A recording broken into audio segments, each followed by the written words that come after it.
अबदेखि तपाईहरूले check bounce गरेर मुद्दा दर्ता गर्न पाउनुहुन्न, न्याय खोज्न सक्नुहुन्न।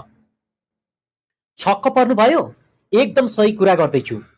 तपाईको हातमा चेक छ, चेक बाउन्स गरेको कागज पनि छ, तरै पनि तपाईले आफ्नो न्यायको निम्ति कानुनी कारबाही अगाडि बढाउन सक्नुहुन्न। मैले यति बोल्न साथ तपाईहरूको मस्तिष्कमा प्रश्न उठिसक्यो। त्यसो भए न्याय खोज्नलाई अब के गर्नुपर्छ त? भिडियोलाई अन्तिमसम्म हेर्नुपर्छ। तपाईहरूको यही जिज्ञासालाई समाधान गर्नका निम्ति उपस्थित भइसकेको छु तपाईहरूकै साथी अधिवक्ता पिटर जङ कुँवर।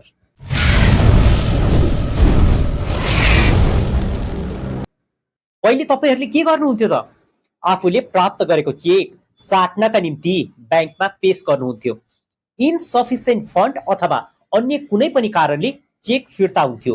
यसरी फिर्ता हुँदा ब्याङ्कले तपाईलाई चेक फिर्ता भएको एउटा कागज दिन्थ्यो। यसरी तपाईले केही चेक साट्नका निम्ति 2 देखि 3 पटकसम्म ब्याङ्कमा पेश गर्नुहुन्थ्यो। दोस्रो या तेस्रो पटक पनि चेक साटेन भने चेक फिर्ता हुन्थ्यो र हरेक पटक चेक बाउन्स भएको, चेक फिर्ता भएको कागज ब्याङ्कले तपाईलाई उपलब्ध गराउँथ्यो। यही कागजको आधारमा तपाईले आफ्नो न्यायको निम्ति प्रहरीमा जारी दिन सक्नुहुन्थ्यो, सिधै अदालत प्रवेश गरेर न्याय खोज्न सक्नुहुन्थ्यो। तर अब यो नियम परिवर्तन भइसकेको छ र परिवर्तन भइसकेको पनि धेरै भइसक्यो। आफ्नो हातमा चेक भएर पनि चेक बाउन्स भएको कागज साथमा हुँदा हुँदै पनि न्याय नपाएको गुनासो तपाईहरू मध्ये धेरैले मलाई गर्नुभयो।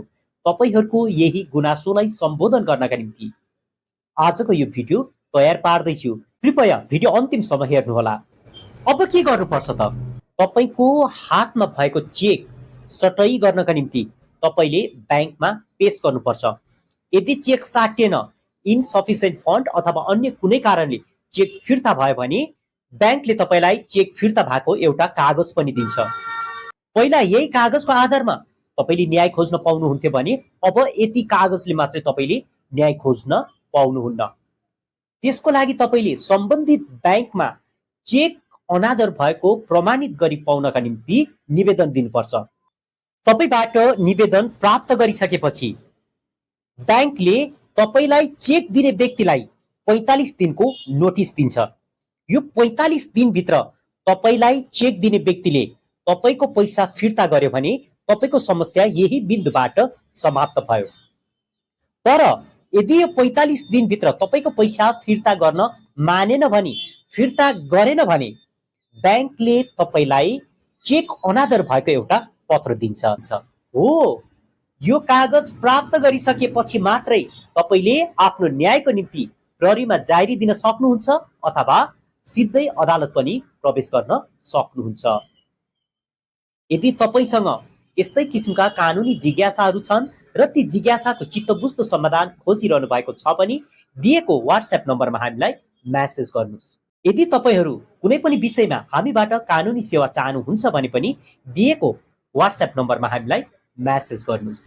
यस्तै जानकारीमूलक भिडियोको निम्ति हाम्रो च्यानल सब्स्क्राइब गरी हामीसँग जोडिरहनु होला। आशा गर्छु आजको प्रश्नको जवाब तपाईहरू सबैले बुझ्ने शैलीमा दिन सके।